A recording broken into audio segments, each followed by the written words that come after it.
शायद चलते चलते रोज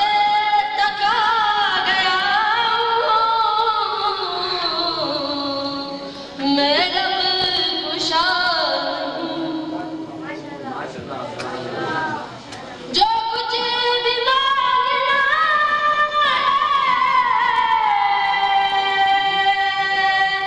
उस दर पे जाकर मांगू जो कुछ भी मांगना उस दर पे जाकर मांगू वो दर बहुत बड़ा है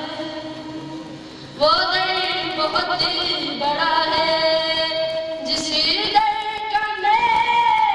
गदा हूं मैं लब कुशा नहीं कोई कोई तो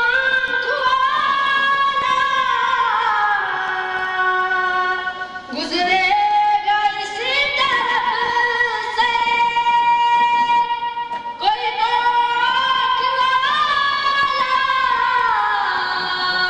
गुजरेगा इसी तरफ से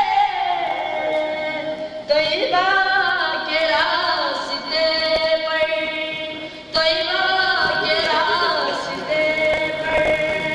मैं मुनतज़िर खड़ा हूँ मैं लब कुशा नहीं तैयबा के सब